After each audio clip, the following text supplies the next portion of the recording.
আসসালামু আলাইকুম রহমতুল্লাহি ওবরকাতুহ।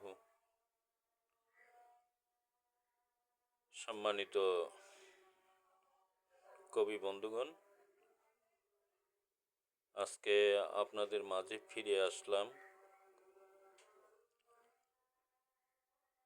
আন্তর্জাতিক মাতৃভাষা দিবস উপলক্ষে। আমরা যারা ইতিমধ্যে রেজিস্ট্রেশন করেছেন আপনারা,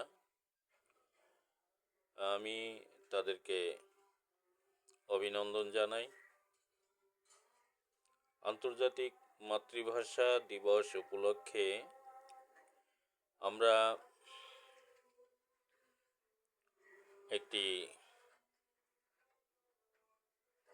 যে সাহিত্য সম্পর্কে আপনাদের লেখালেখি, সে লেখালেখি থেকে আমরা বাছাই করে আমরা লেখালেখি যারা করেন তাদের লেখা আমরা নির্বাচিত করব। আর আপনি যে কোনো বিষয় আপনি লিখতে পারেন, আপনার লেখা সম্পূর্ণ উন্মুক্ত। আপনি তবে আমাদের একটা বিষয় হচ্ছে যে যদি আপনারা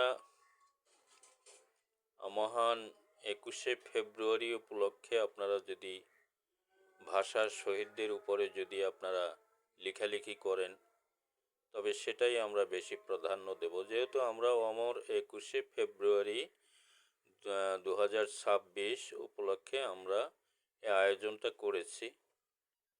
তো আশা করি আপনারা আমরা যে কমেন্ট বক্স দেব বা আমরা ইতিমধ্যে দিয়ে এসেছি, আপনারা সেখানেও লেখা দিতে পারেন। আপনাদের লেখার সাথে আপনাদের ছবি, আপনাদের পূর্ণ নাম এবং ফোন নাম্বারটা হয়তো ওখানে না দেওয়াটাই সবচেয়ে শ্রেয়। তবে আমি মনে করি যে হোয়াটসঅ্যাপ আছে বা আমার ব্যক্তিগত মেসেঞ্জার আছে, তো সেখানেও আপনারা দিতে পারেন। ব্যক্তিগত মেসেঞ্জারে দিতে পারেন বা হোয়াটসঅ্যাপ নাম্বার দেওয়া আছে, সেই নাম্বারে আপনারা দিতে পারেন। তবে ফোন নাম্বারটা আমি মনে করি যে এটা একান্তই গোপনীয় ভাবে রাখা উচিত। তার কারণ এটা দেখা গেছে কি যে আমরা তো ভাই সবাই ভালো, তো ভালোর ভিতরেও কিছু মন্দ লোকও থাকে যে তারা বিভিন্ন প্রকারের ফোন নাম্বার দিয়ে ডিস্টার্ব করে। সেই ডিস্টার্বটা যেন না করতে পারে, তো সেই জন্য আমি ব্যক্তিগতভাবে আমি বলতেছি যে আপনারা যদি লেখাটা হোয়াটসঅ্যাপে দেন, সেক্ষেত্রে সবচাইতে ভালো হয়।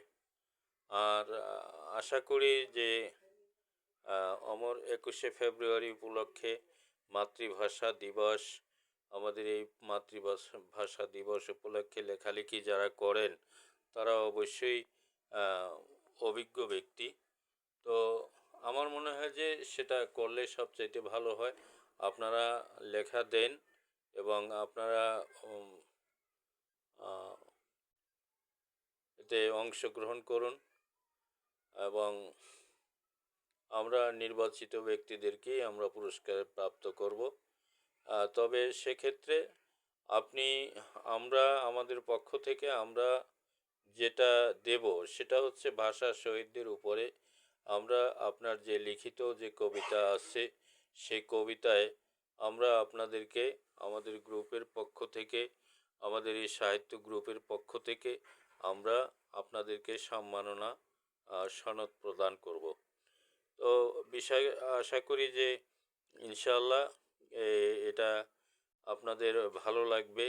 আর একটা বিষয় হচ্ছে কি যে আপনারা যারা অ্যাওয়ার্ড নিতে চান, সে ওই লেখার উপরে যারা অ্যাওয়ার্ড নিতে চান তাদের কবিতা অবশ্যই প্রয়োজন হবে। তার কারণ আমরা ওই নামের উপরে আপনার লেখার যে নির্বাচিত যে নামটা, সেই নামটার উপরে কিন্তু লেখকের নাম এবং কবিতার নাম, যা আমরা ইতিপূর্বে আমরা দিয়েছি। তো সেক্ষেত্রে আপনি আপনার নাম এবং ছবি এবং মোবাইল নাম্বার আপনারা ব্যবহার করবেন। তো আশা করি ইনশাআল্লাহ আপনারা এই বিষয়ে আপনাদেরকে অবগত করলাম। আর একটা বিষয় হচ্ছে যে আমরা আগামী 28শে মার্চ আগামী 28শে মার্চ আমরা একটা পিকনিকের আয়োজন করেছি। সে পিকনিকটা হচ্ছে অর্থাৎ যে গুলশান যে আপনার আমেরিকান এম্বাসি আছে, সেই আমেরিকা এম্বাসি থেকে আমরা অর্থাৎ বাড্ডার দিকে যাব। সেখান থেকে অর্থাৎ ওটা বেরাইত নামে একটা জায়গা, খুবই একটা সুন্দর জায়গা। সেখানে একটা উদয়পুর রিসোর্ট আছে। সেই রিসোর্টে আমরা এই পিকনিকের আয়োজনটা করেছি আগামী 28শে মার্চ। আগামী 28শে মার্চ এটা আমরা করব। আপনারা অংশগ্রহণ করতে পারেন। আমাদের ওই নূতন বাজার থেকে অর্থাৎ বাড্ডা নূতন বাজার থেকে মাত্র 1 ঘন্টার রাস্তা। অর্থাৎ আমরা সকালে গিয়ে আমরা যতক্ষণ ইচ্ছে আমরা আনন্দ ফুর্তি আমরা করতে পারি এবং সেই রিসোর্টে এত একটা সৌন্দর্য একটা জায়গা, সে জায়গাটাতে আপনারা ভ্রমণ করতে পারেন এবং আপনারা একেবারে সহজ পদ্ধতি বাড্ডা নূতন বাজার ওখানে গেলে ওই তারিখে আমরা ওখান থেকে আপনাদেরকে রিসিভ করে আমাদের স্থানে আমরা নিয়ে যাব, কোনো সমস্যা নেই। তো এখন আমরা দিতে চেয়েছিলাম, কিন্তু এখন দেশের পরিস্থিতি যে পর্যায়ে, সামনে নির্বাচন এবং সামনে এবার রমজান আসছে, সেই রমজানে বা নির্বাচনের এই আমেজ থাকবে, এতে একটা সমস্যার বিষয়। তাই হিসাব করছি যে আমরা অর্থাৎ রমজানে মানে ঈদ উল ফিতরের পরে অর্থাৎ মার্চের 28 তারিখে আমরা করব।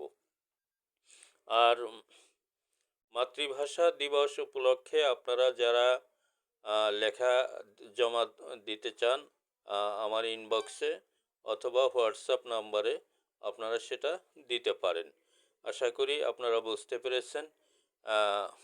আমরা এই লেখাকে, আপনার যে লেখা, সেই লেখাগুলোকে আমরা বিচারক মণ্ডলী দ্বারা আমরা দেখব যে সেখানে আপনার কোনো ভুল আছে কিনা, ত্রুটি আছে কিনা, এবং সেই ভুল ত্রুটি থাকলে আমরা হয়তো আপনাদেরকে ওই সুযোগ দেব যে আপনারা এটা সংশোধন করেন। সেই সংশোধনের সুযোগটা আমরা দেব। আর বিষয়টা হলো যে ইনশাআল্লাহ আপনারা এই মাতৃভাষা দিবস উপলক্ষে আমরা যে আয়োজন করেছি, এই আয়োজনে অবশ্যই আপনারা অংশগ্রহণ করবেন, এটাই আমার আশা রাখি ইনশাআল্লাহ। সবাই সুস্থ থাকুন, ভালো থাকুন, আপনাদের জন্য দোয়া রইল। আর আমার জন্যও দোয়া করবেন, তার কারণ আমি মাঝে মাঝে কিন্তু আপনার ওই যে মানে বিছানায় শুয়ে পড়ি। তার কারণ এখন মানে ওই যে আপনার ডায়াবেটিস, তারপরে আপনার বিভিন্ন সমস্যা কারণে শারীরিক সমস্যার ভিতরে অনেক সময় অস্থির হয়ে পড়ি। তারপরে আপনাদের মাঝে থাকতে চাই, আপনারা যদি রাখেন আর কি আমাকে ইনশাআল্লাহ। জি, তাই সবাই দোয়া রাখবেন, ভালো থাকবেন ইনশাআল্লাহ। আসসালামু আলাইকুম রহমতুল্লাহি ওয়া বারাকাতুহু।